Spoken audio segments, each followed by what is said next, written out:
gosh.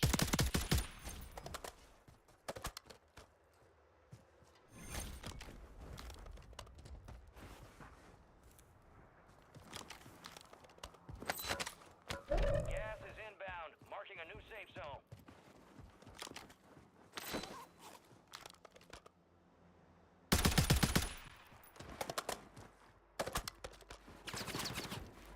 Enemy soldier incoming.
Check your gear and weapons. We'll be deploying shortly.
got killed from the back. I got killed from the back. Fucking flying in with you guys. I got killed from the back from the sniper.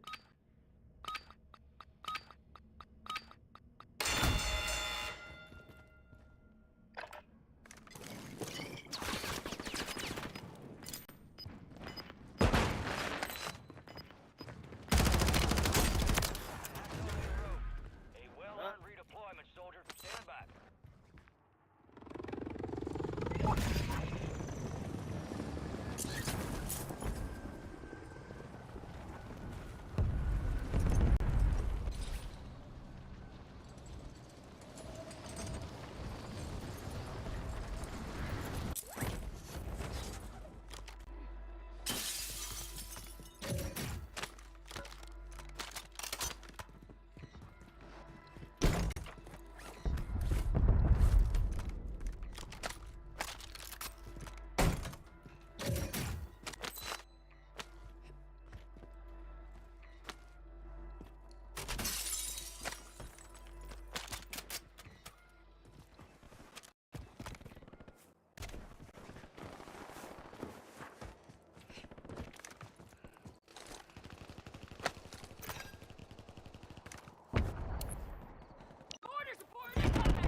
Copy your mark. Mortar strike inbound.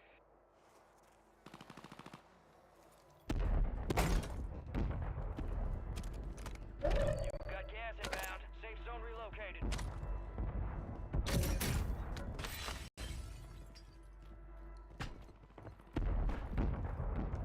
I'm hit. Shots missed.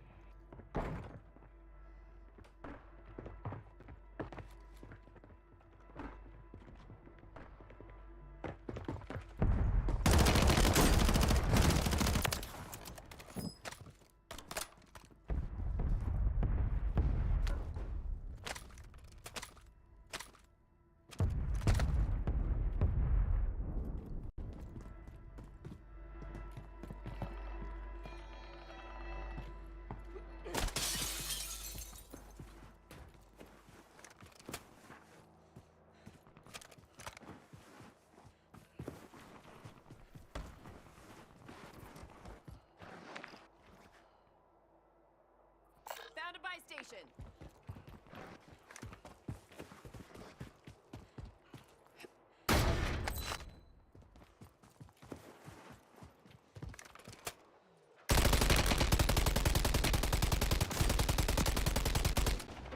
Gas is inbound.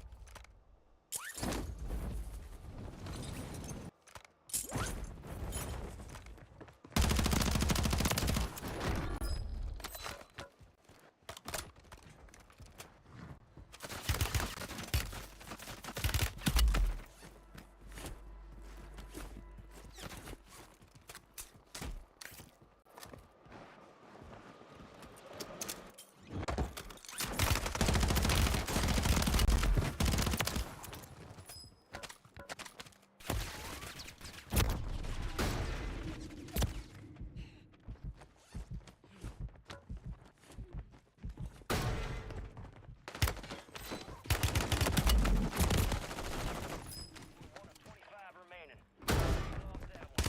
Get those sumbitches.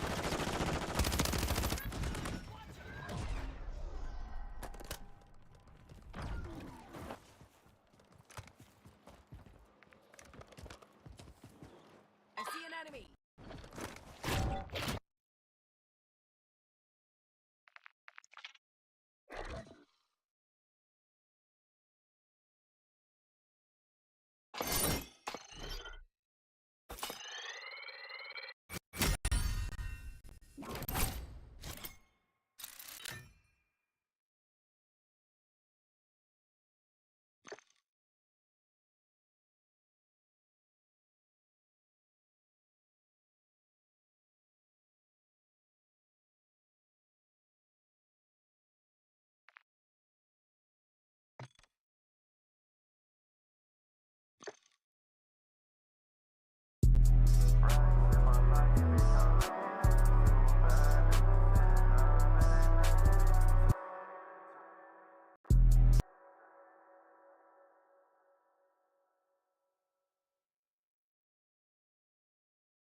Ice up on my neck and on my wrist, so bitch, I'm gleaming. I've been really feeling in the mood this year. I got 2 bad bitches sitting on. Oh, bitch, yeah, I'm geeking. Ice up on my neck and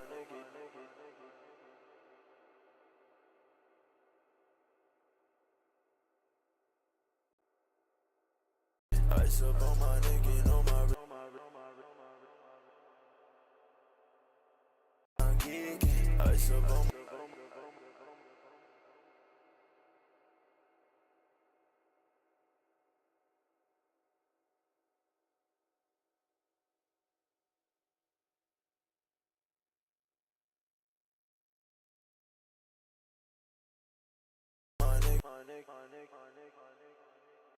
ice up on my geeking. Ice up on my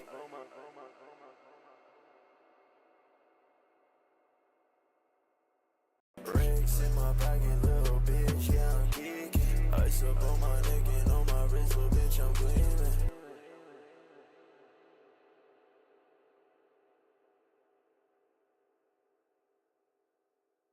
Rings in my pocket, little bitch, yeah, I'm geeking. Ice up on my rings in my pocket, little bitch, yeah, I'm geeking. Ice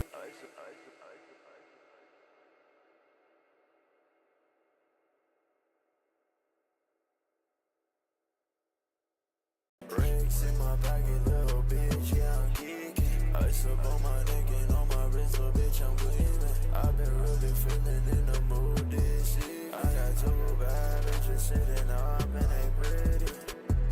Rings in my pocket, bitch, I'm leaning. Ice up on my neck and on my wrist, little bitch, I'm gleaming. I've been really feeling in the mood this year. I got 2 bad bitches sitting up and they pretty.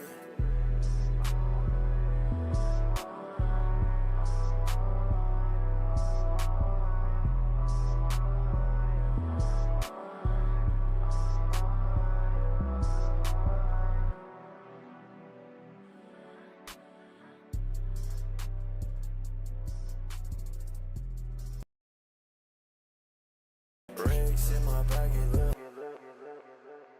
bitch, yeah, I'm geeking.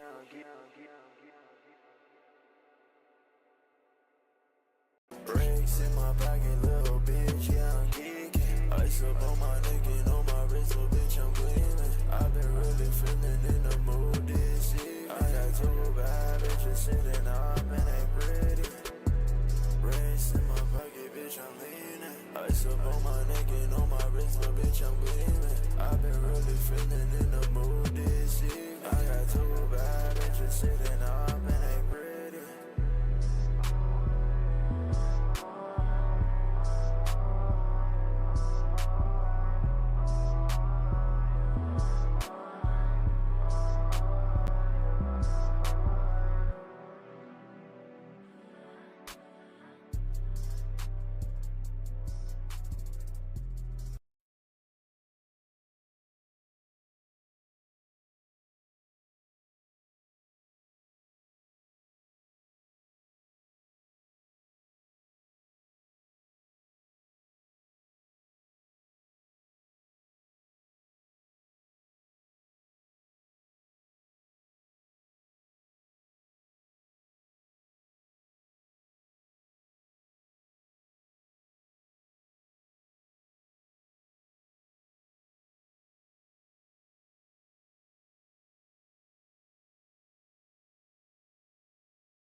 Up and they pretty.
Racks in my pocket, little bitch, yeah, I'm geeking.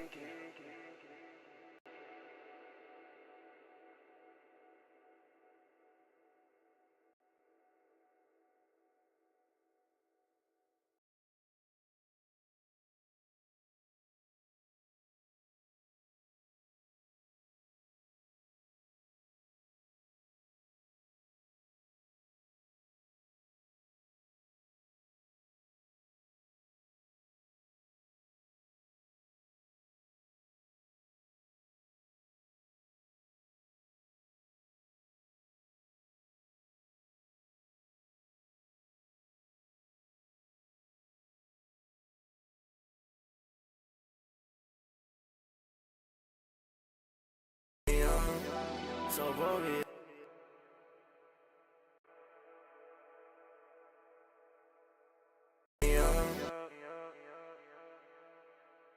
in this house so bad, yeah. Put me up, yeah. Put me up. So Wavvy, pull me up. Baby, I'm pulling up. And baby, you know you bad. I'm tryna see what's up. So pull me up. Baby, just pull me up.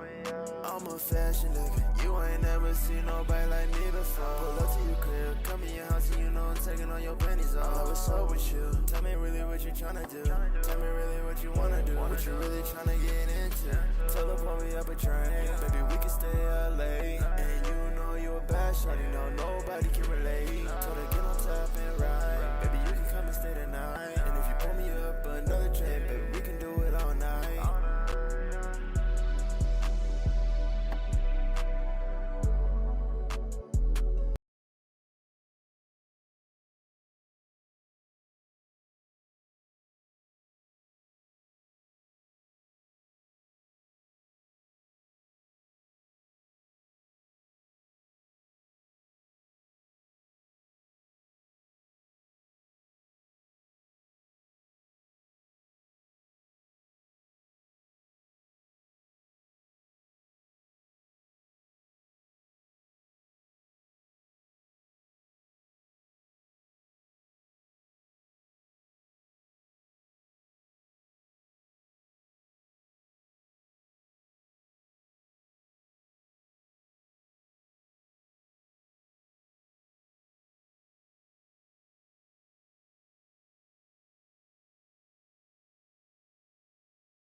just pull me up.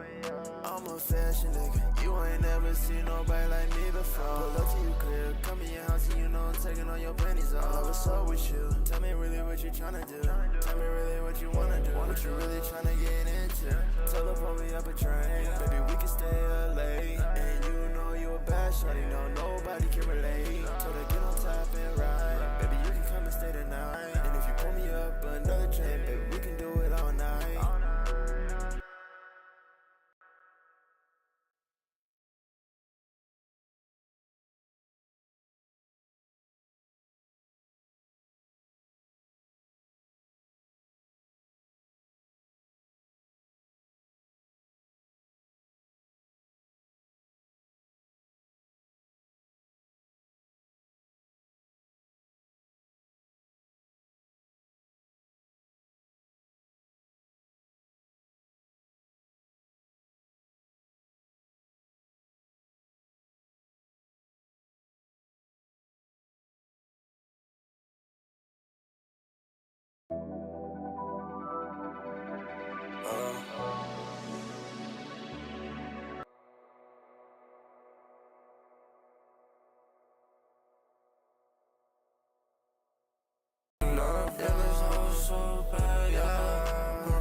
So pull me up, baby I'm pulling up, and baby you know you bad, I'm tryna see what's up. So pull me up, baby just pull me up. I'm a fashion nigga, you ain't never seen nobody like me before. Pull up to you crib, come in your house and you know I'm taking all your panties off. What's up with you? Tell me really what you tryna do. Tell me really what you wanna do. What you really tryna get into. Tell her pull me up a train, baby we can stay up late. And you know you a bad shawty, no nobody can relate. Told her get on top and ride, baby you can come and stay the night. And if you pull me up another train, baby we can do it all night.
So pull me up, baby, I'm pulling up, and baby, you know you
There was this guy on the COs, the females. She went down there to take account, and she said, "Oh, you just gonna off right there and you see me here and you ain't gonna stop?" Obviously, he didn't stop. I said, "Don't worry, I'm gonna take care of it." I said, "You come off the tier." So I went down there, and I'm like, "Yo, what you doing?" And that was a new dude, you know. He said, "Oh, you must didn't read my floor card. This is what I do." Yo, you ain't gonna do that down here, man. You understand? Man, CO. Me? All right. Yo, Rich Bird, crack dirty cell. And so I went there. I said, "Now, you want to say that again?" "Yo, CO, man.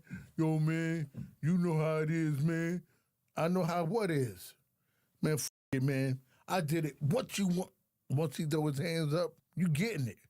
Because once you throw your hands up, you are a threat to me. I did the 52 pickup on that boy. When I finished with him, he didn't know what happened.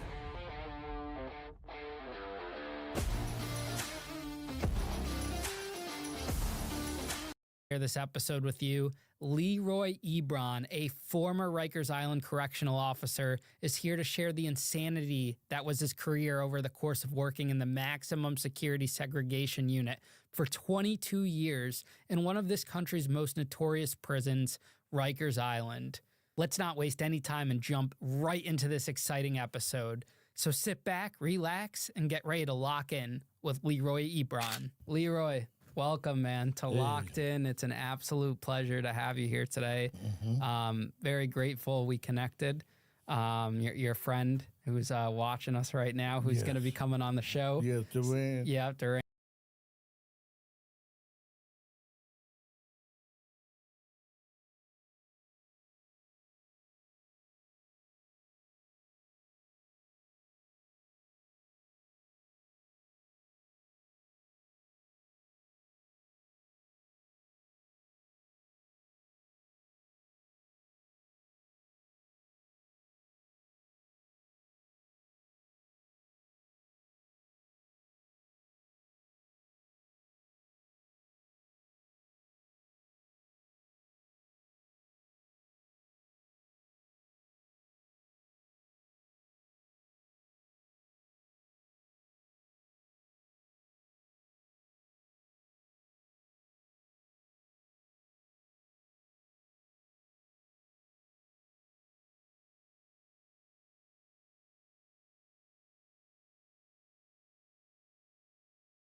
He connected us. He's like, "Hey, I got a friend of mine that was a Rikers Island correctional officer for 22 years. Yes. But that's not just the half of it. You worked in the SHU, right? The solitary. Oh, yeah, the solitary. I did my whole time in the solitary, which is called the Bing. The Bing, they called They it? call it the Bing. That's the worst area in the jail where nobody want to go. What years were you active there? From 1986 to 2006. 1986. How old were you in 1986? I went in around 18, 19. 18, 19 years old. Yeah, I was in between there, and I went in there, and I was young when I went in there. You know what I'm saying? What made you decide to become a CEO at that age? To be honest, I didn't want to be a CO. At the time, I was running the street wild, you know, like we do when you're young, you know. You run the street, and I was hanging with some very, very notorious people. And I guess my mother seen that, and one night I came in, and she said, "Leroy," she said, "I want you off of these streets, because I don't want you to wind up in jail or dead." So she sat there every night when I come in. She'd be at the kitchen table with her Bible, and she had a chief paper. The chief give you jobs. You understand? And she would fill out applications and say, listen, you're going to take the police officer test, sanitation test, post officer test, MTA test, and then it came correction. And every time I come in, it was a different test for me to take. And if it wasn't for her, well, should I say, if it wasn't for God and her, I wouldn't be here right now. Because all the guys that I was hanging with, they all wind up going where I'm at. They wind up coming in through, and I see them. Wow. Where were you? Where'd you grow up? What city? I grew up in Brownsville, in Brooklyn. In Brooklyn. Yeah, Van Dyke Projects, on the south side. Do you think if children had a parent, a mother or a father figure like your mom was to you, that the world would be a different place? Oh, yes, very, very, very different. You know, thank God my mom's 99. I'm here to tell her, Mom, look, I didn't wind up dead, but I did wind up in prison, but I wound up in prison on the good side, on a different way. And I helped out a lot of people. I used to have a composition book, the little black and white book, and I used to jot down how many prisoners I done saved from getting stabbed and raped. And I stopped at like 2,500. And then one morning I said, you know what? I don't know why I'm writing in this book, because I'm always going to do that. So I took the book, I threw it in the garbage, and the rest is history. You know what I'm saying? Yeah. The rest is history. You have a very unique perspective because so much time has passed since you've retired. Yeah. And you're able to talk freely about kind of the situations that, you know, you encountered over there. Whereas like sometimes we'll have a prison guard or a correctional officer come on the show where they're still employed or they're still active in law enforcement and still a part of that. So their perspective might be a little bit different than yours. Right. And I'm sure, I can't even imagine the things you've seen in Rikers Island, one of the most notorious prisons in the country, if not the world. That's right. It's over 4,000 acres of land there. You got 10 jails up there. And back in the 80s, we had over 25,000 inmates in there. 25,000? Yes. At one time? At one time. What's the capacity, or is that over capacity? Well, no, it goes more than that. Like Wharton Robertson, thank God for Wharton Robertson. You know, that man done so much for me. You know, Wharton Robertson, Depp Andrews, you know, Depp Bailey, you know, Depp Richards. You know, I have to give them a big shout out because I followed them. Wharton Robertson was my mentor. You know, and I watched every step they do, and that got me through corrections.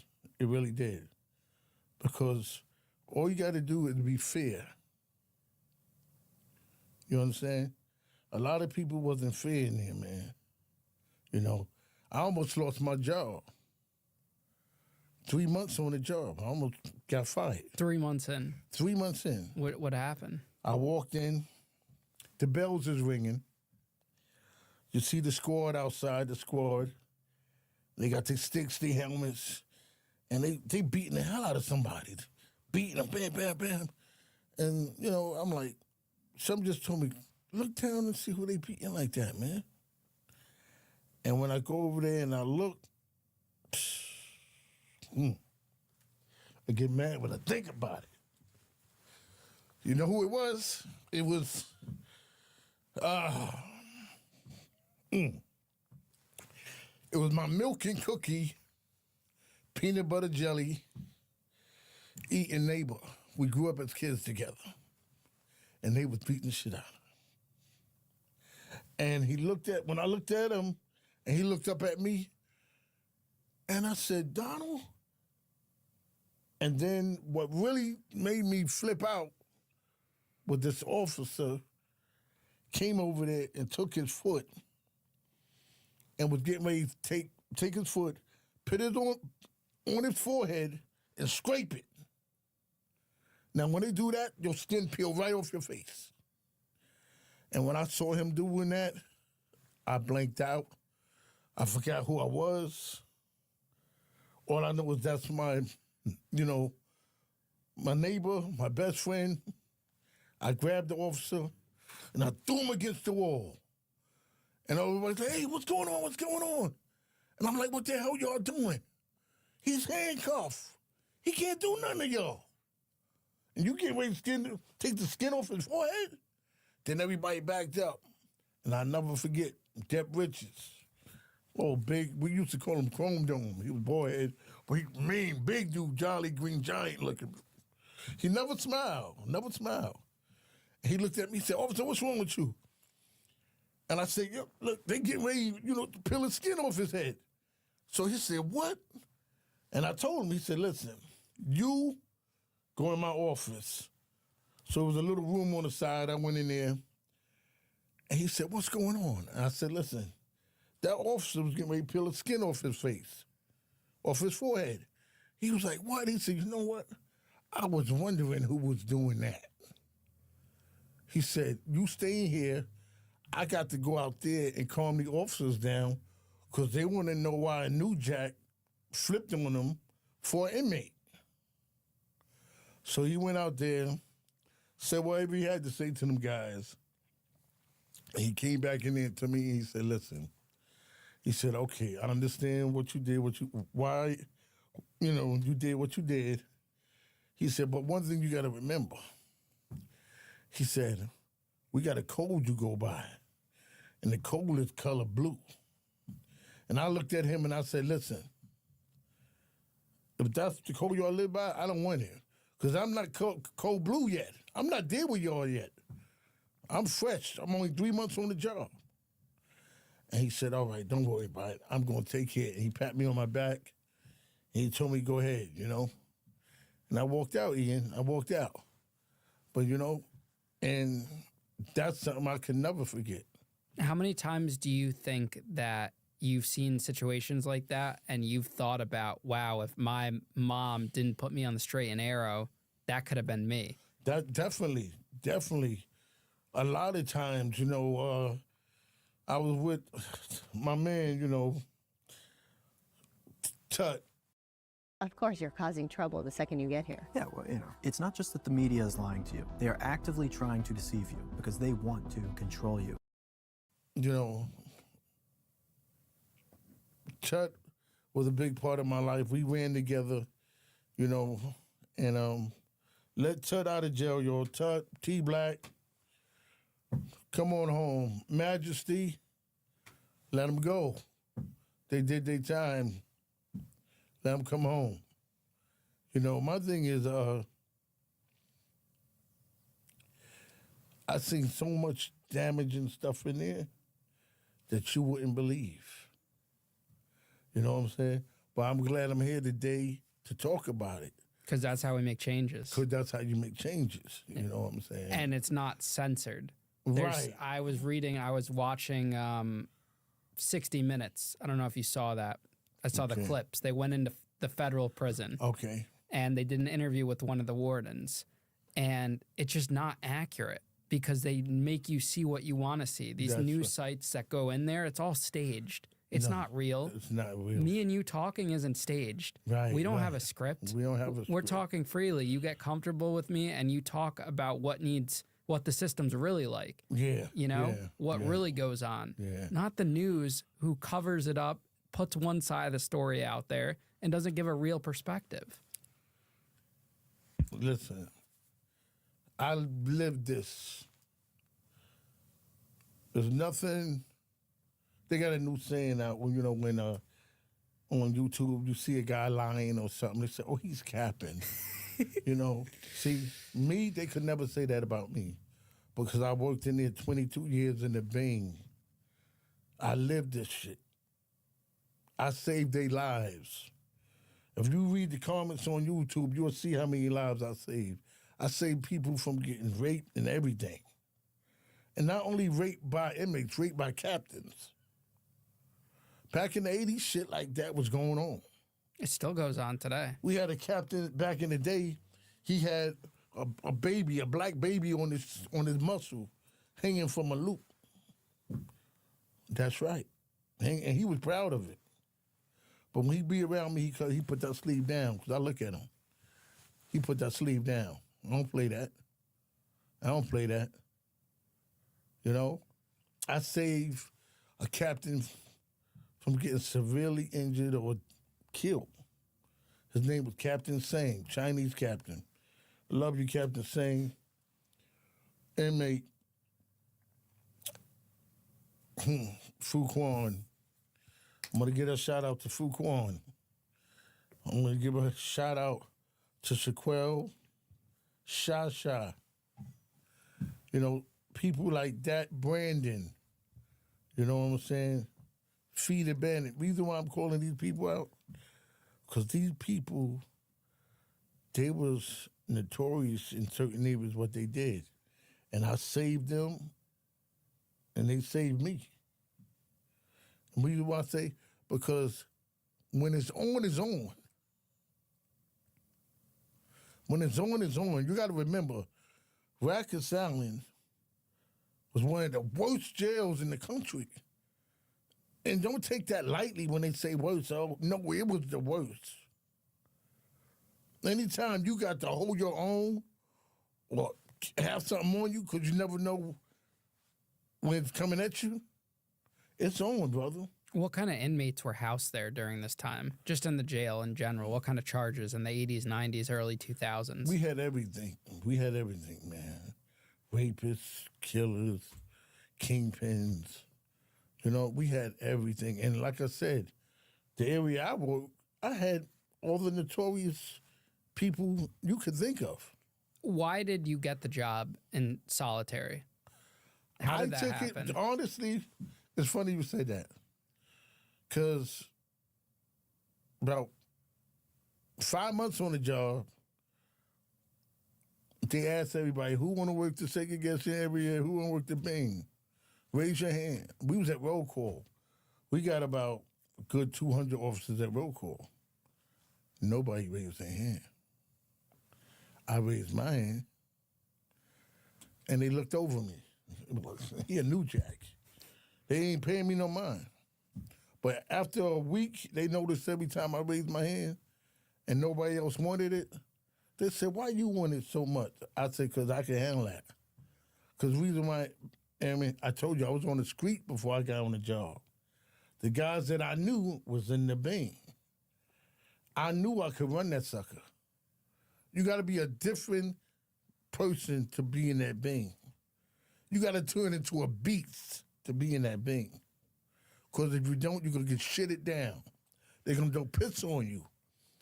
Kool-Aid, fish, anything you could think of, they're going to throw it on you. Describe what the shoe, the Bing is like a physical description, and kind of some of the inmates that are housed there. All right. The Bing, like I told you, the Bing is when they violate an officer, or they stab, or they cut another inmate, or whatever. That's when you go into the Bing. You could call it the Bing, the box, the segregation unit. You know, them are the words for the Bing. But they locked in 23 hours a day.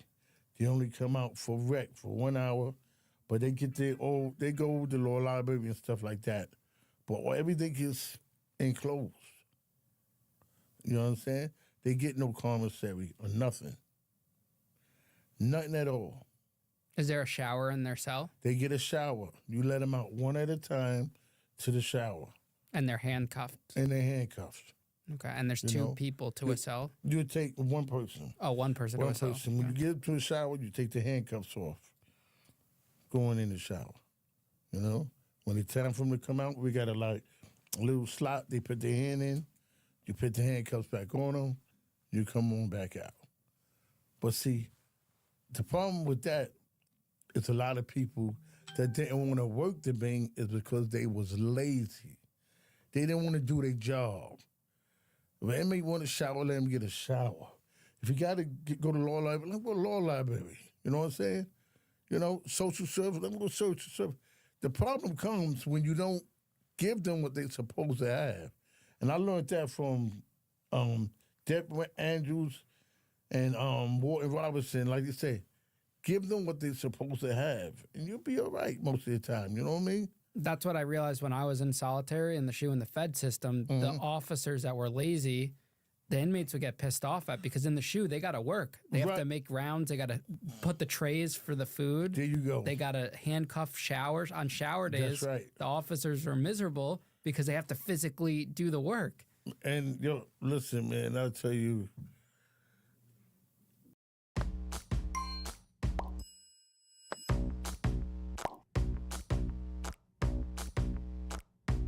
I'm taking my before photos ahead of my Botox cosmetic appointment and need help. Wait, Botox Cosmetic? Tell me everything. I loved the job. I loved it. They ran me out. They said I had too much power. Honestly. Do you think you had too much power? No, I think I had a lot of respect. I don't call it power because